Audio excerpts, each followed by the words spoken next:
France Culture, Olivia Gesbert, bienvenue au club.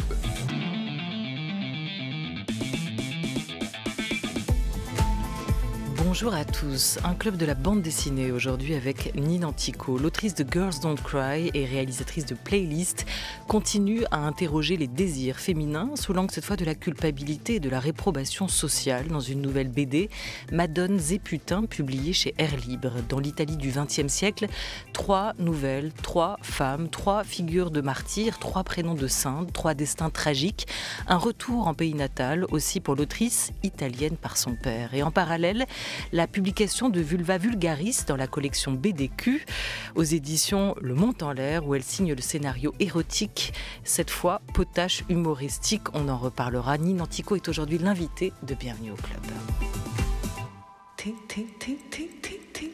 Une émission programmée par Henri Leblanc, préparée par Laura Dutèche-Pérez avec Félicie Faugère à la réalisation et Étienne Rouche à la technique. Et bonjour Nina Antico. Bonjour Olivia. Bonjour. Est-ce que c'est votre livre, et on va y revenir, est-ce que c'est votre livre le plus dur, voire le plus tragique, aussi dans sa réalisation pour vous, celui qui vous a demandé ou qui a convoqué des émotions, des ressentis, un vécu, peut-être pas directement le vôtre, mais le plus difficile à affronter, ce Madone et Putain? Oui, ça a été une petite torture d'aller au bout de ces 3-4 ans de gestation. D'abord parce que, comme pour les autres livres que j'ai fait documenter, comme Coney Island Baby ou Hotel California, où il était 2 fois Arthur, j'y vais avec des intuitions, des présomptions, des envies graphiques, et je découvre au fur et à mesure que je me documente qu'est-ce qui me tient en fait. Et là, c'est vrai qu'avec Madone et Putain, j'avançais en territoire plus sombre, dans les catacombes, dans ce que l'on cache, ce que l'on refoule. Et j'ai été moi-même surprise et un peu dépassée par la violence qui habitait ce livre. Ouais. Oui, vous parlez d'intuition, mais d'intuition graphique, c'est-à-dire que ce livre-là, ce Madone et Putain, est né d'un dessin, d'un trait de crayon, plus que d'une histoire, d'une idée, d'une coupure de presse que vous auriez volé, attrapé. D'abord, il y a l'envie d'aller vers les icônes pieuses, les petites cartes saintes qu'on recueillait à l'église et qui avaient... mon père vient des Pouilles et j'ai passé mes étés là-bas. Et chez ma grande-tante, comme chez les autres... personnes chez qui on allait, il y avait l'iconographie pieuse qui était très présente et très ensanglantée. C'est la douleur, et ça contrastait avec ce que je vivais par ailleurs, c'est-à-dire c'était l'été, les premières, l'éveil à la sensualité, l'Italie du Sud avec tout ce que ça a, voilà, de chair et de soleil, et à l'intérieur des maisons, la pénombre pour préserver justement la fraîcheur et ces images. Donc il y avait vraiment un contraste, déjà j'ai été appelée par ces images de la nuit. J'évitais d'ouvrir les yeux parfois pour pas tomber sur le Christ, les yeux révulsés, la goutte de sang au coin de la bouche. Et en même temps, voilà, j'y allais. Et donc cette logique d'avoir peur, d'être fascinée et de regarder, j'ai voulu en faire des histoires qui font peur, mais qu'on se raconte. Et pourquoi on se raconte ces histoires qui font peur? Donc il y a eu une envie comme ça d'histoires macabres que des femmes se raconteraient au coin du feu. Et ensuite, il y a eu la révélation. Ma première intuition, ça a été en lisant La peau de Malaparte, le récit du choc des cultures entre le peuple napolitain misérable pendant la Seconde Guerre mondiale et les Alliés. Et donc, Malaparte, dans ce livre, parle vraiment de la rencontre du mythe américain, du corps américain et de la mythologie en plus propre à l'Amérique, de faire le bien et de faire le mal en même temps, et de l'explosion à ce moment-là du marché noir, de la prostitution. Et je me suis dit que là j'allais rentrer dans l'Italie par l'Amérique encore finalement, comme l'Amérique qui a gravité autour de mes autres récits, comme mythologie. Et c'était vraiment comme j'ai pris ça un peu comme un signe. Là, ça me donnait une première exploration. Et les Madones, les histoires de Madone, Sainte Agathe, Sainte Lucie, qui ont été torturées, qui au cours de leur torture ont été mises dans des lupanars pour éprouver leur foi chrétienne, ça a été aussi un motif relié. En fait, j'avais vu une exposition qui m'avait vraiment frappée au musée Carnavalet, jugé ou présumé coupable sur les procès faits aux femmes. Et donc, c'était très déployé. Le premier chapitre, enfin la première grande salle, c'était sur la sorcellerie. Et à travers les procès, l'Inquisition, comment la sexualité était vraiment au cœur des fantasmes des hommes qui les interrogeaient, des inquisiteurs, et que ça se relie, les sorcières et les saintes, ça m'a... C'est ça, cette association entre Madone et putain, c'est pas vous, c'est pas votre imagination qui l'a faite. Elle est comme ça dans l'histoire de ces femmes, elle est comme ça aussi dans l'histoire de ces figures et de ces femmes martyrs. Comment passe-t-on de Madone à putain ? Quel est le chemin presque simultané qu'elles ont les trois figures, et on va y venir, que vous racontez, celles d'Agatha, Lucia, Rosalia, qui sont vos réinventions, quel parcours pour passer de l'une à l'autre ? Mais en fait, là, plus que le parcours, quand vous me dites ça, moi, ce qui me sidère, c'est que la finalité est la même. C'est qu'elles sont torturées, assassinées, les madones, parce qu'elles ont foi en Dieu, alors qu'elles sont censées se marier, et que la foi catholique est à ce moment-là réprimée.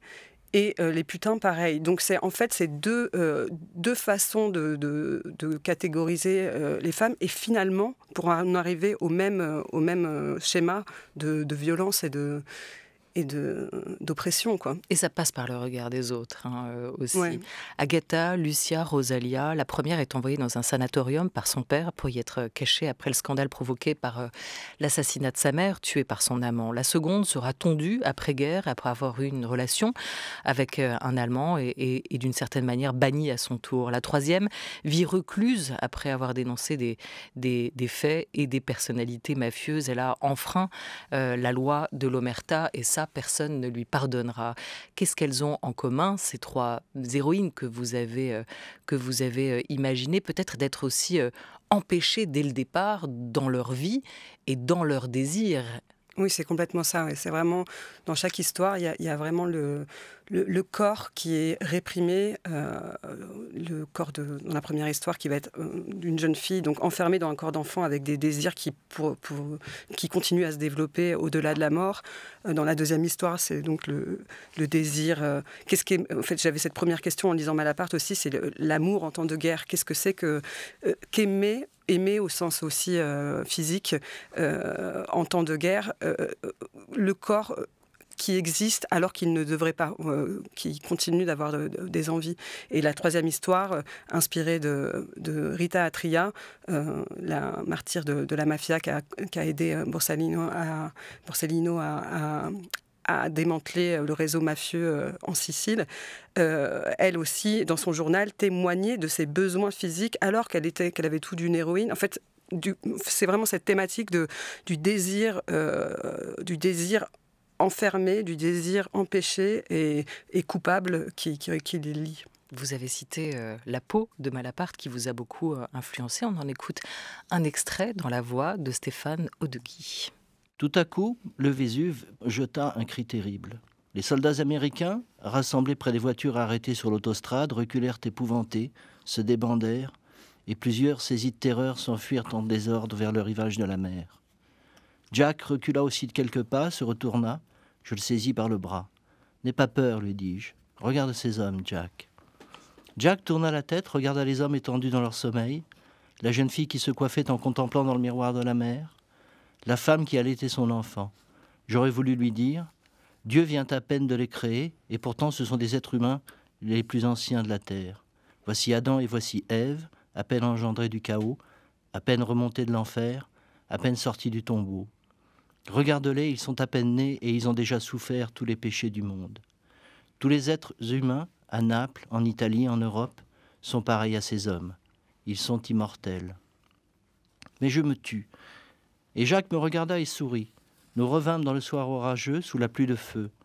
Aux environs de Portici, nous retrouvâmes le vert ancien de l'herbe et des feuilles, les bourgeons anciens des arbres, le jeu ancien de la lumière sur les vitres des fenêtres.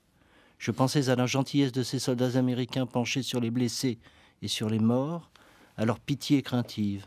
Je pensais à ces hommes étendus dans leur sommeil sur le rivage du chaos, à leur éternité.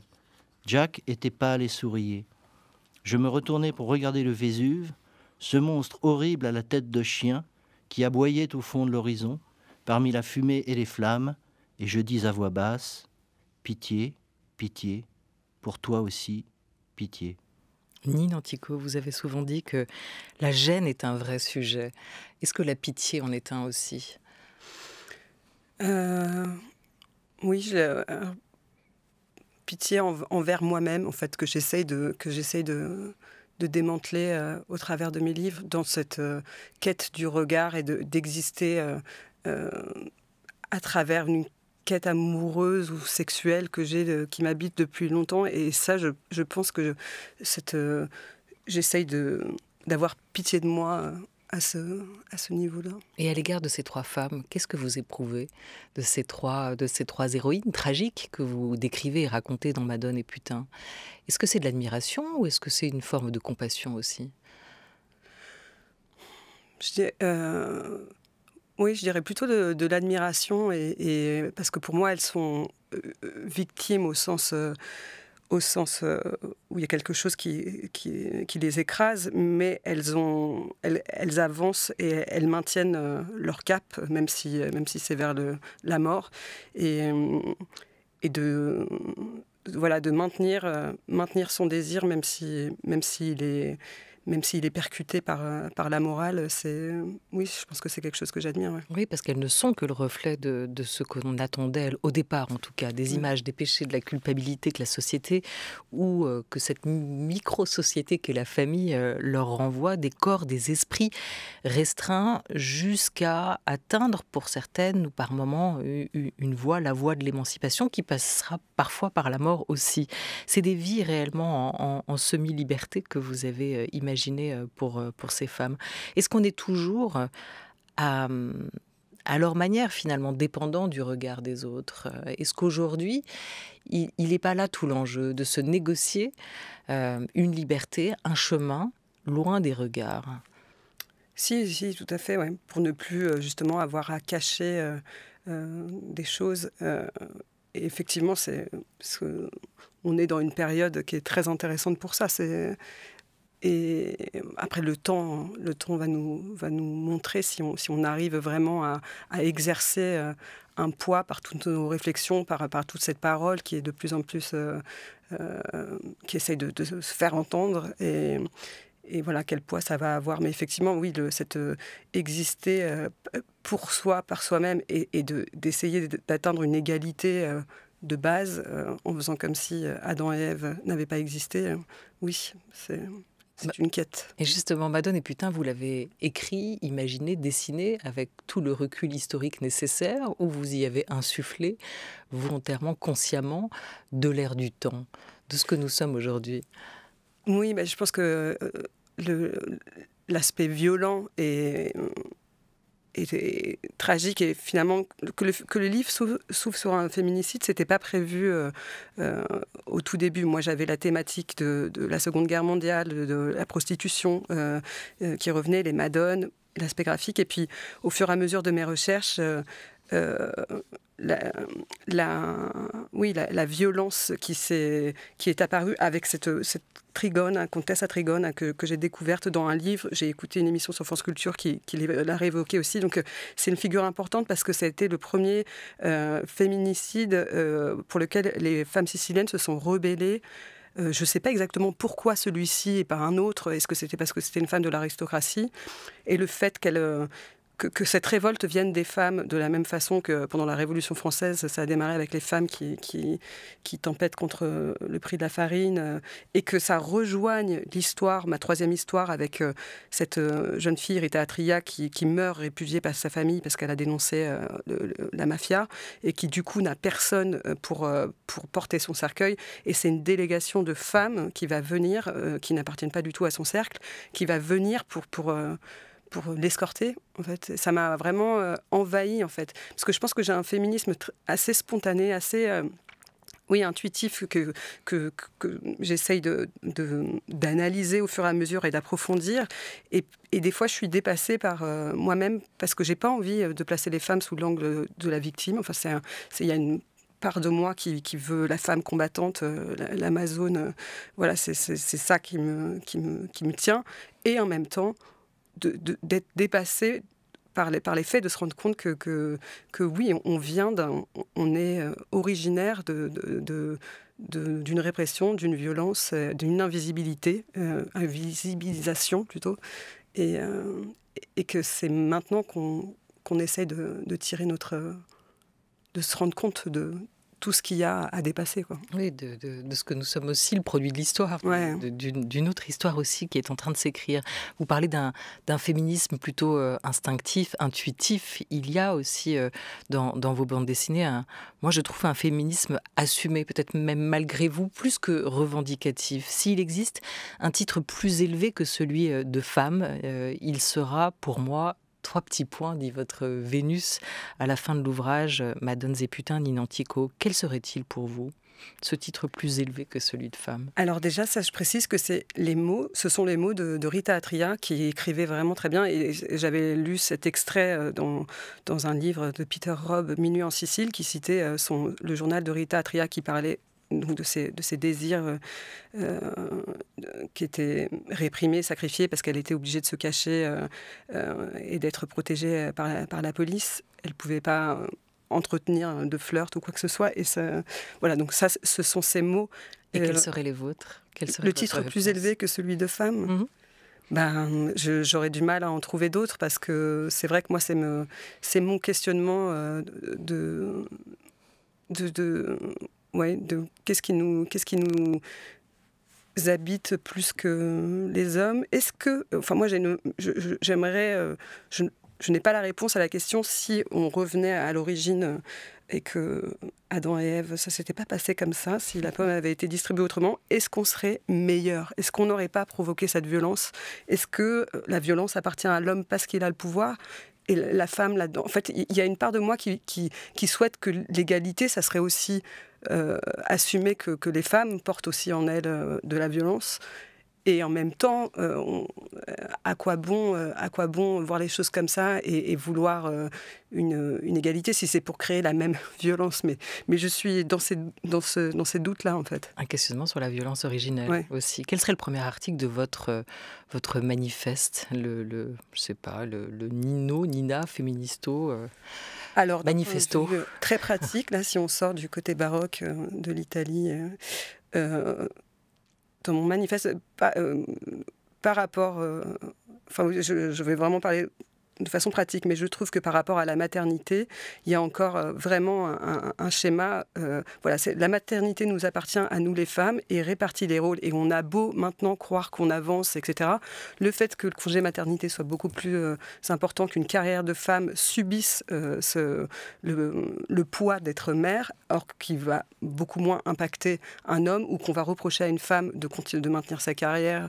Ce jugement qui fait qu'on se reproche soi-même en tant que femme, quand on est mère, d'avancer. Enfin, par exemple, ça, pour moi, c'est un cas très concret de encore en France, ce qui se passe et qui va pas, qui représente notre schéma patriarcal. Cette question des reproches qu'on se fait à soi-même, de cette culpabilité, elle est omniprésente, et vous avez aussi travaillé dessus. Je pense à Coney Island Baby, qui était sorti en 2010 à l'association, qui croisait les vies de Linda, alias Gorge Profonde, et celle de la pin-up Betty Page. C'était deux figures à ce moment-là de la libération des mœurs, mais elles ont aussi assez payé quand même cher ce statut d'égérie qu'elles ont pu avoir sur le moment. Elles ont aussi renier ce passé, cette histoire qui était la leur, peut-être parce que c'était trop lourd à porter. Mais elles ont quand même, pour vous, ouvert une voie, toutes ces femmes. Oui, c'est certain qu'elles ont ouvert une voie, parce qu'elles sont allées dans des directions où on leur interdisait d'aller, où c'était mal vu. Mais par contre, c'est pour ça que je suis allée vers ces deux personnes-là. C'est pourquoi ça se termine mal. Et ça se termine mal parce que la société les juge, et parce qu'elles-mêmes se jugent. Elles ont tellement incorporé ce diktat que voilà, elles se sont toutes les deux tournées vers leur religion. Et voilà, donc j'avais pris l'angle un peu du conte, un peu à la Dickens, où où on se balade dans leur vie et on essaie de comprendre pourquoi ça finit mal quand on utilise son corps, en fait, pour en vivre. Là, c'est des femmes qui avaient travaillé en utilisant leur séduction, leur corps. Là, c'était à la Dickens. Et pour Madone et Putain, c'était quoi? Plutôt à la Edgar Allan Poe, à la Emily Brontë Parce qu'il y a quand même ce côté aussi très étrange, très fantastique dans l'univers que vous déployez dans cette bande dessinée. Il y a ce mélange du sacré, de la magie, des fantômes, de la mort, de la vie. Oui, tout à fait. Ouais. Ouais. Mais c'était plus vers conte fantastique à la Allan Poe. Effectivement, j'avais envie que ça soit des histoires qu'on se raconte et donc que le texte prenne beaucoup plus de place et plus d'espace justement dans la page. C'est pour ça que je suis sortie du gaufrier, c'est pour que ce récit soit plus écouté. Et que voilà, ce sont des histoires que chaque personnage on comprend dans l'histoire d'après qu'elle se raconte l'histoire qu'on vient de lire.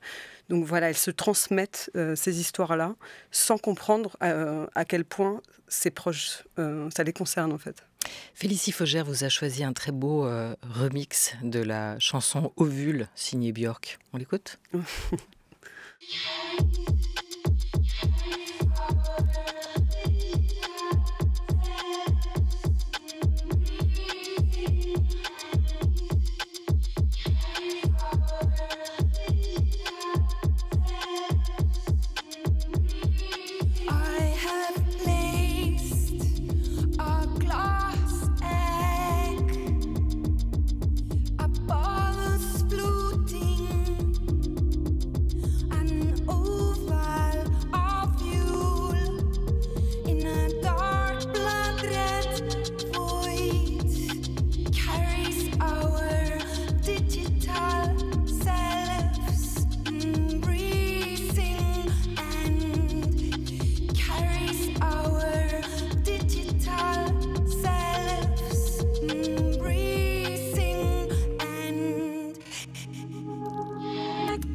Un remix signé du producteur Sega Bodega qui nous renvoie vers ce dernier album de Björk sorti à la rentrée dernière, l'album Fossora. Ovule, un titre tout trouvé, Nina Antico, pour nous glisser tranquillement vers cette petite bande dessinée parue dans cette collection BDQ.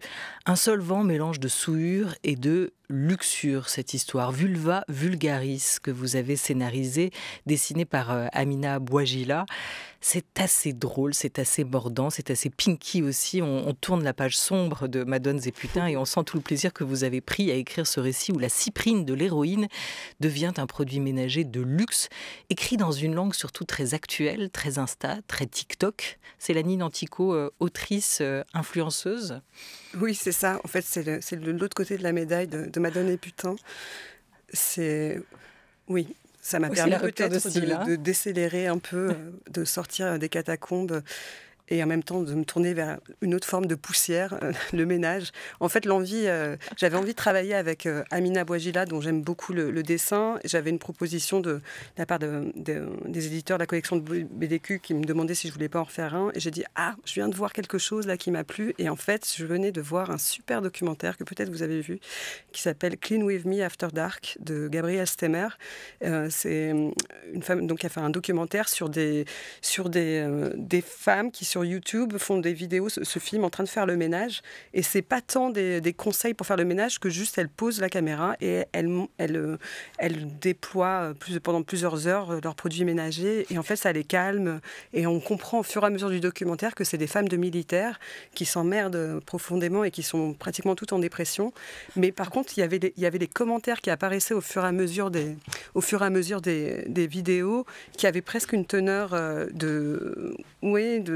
sexuelle. Et bref, j'ai pris ce biais-là pour aller vraiment au plus loin où on pouvait aller avec le féminisme, c'est-à-dire une femme qui allait jouir en faisant le ménage. Ouais, et voilà, vous êtes fan de musique, vous, hein, plutôt musique américaine, qui est votre univers habituel de Lou Reed à The Cure.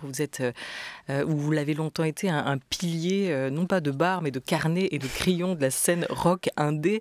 Et le fanzine aura été réellement votre école de la bande dessinée. Vous avez appris à dessiner seul, une liberté de trait qu'on retrouve, hein, de ce côté autodidacte. Il faut raconter que Madone et Putain est dessiné comme la plupart de vos bandes dessinées en noir et blanc, qui est peut-être pour vous la couleur aujourd'hui de la sensualité.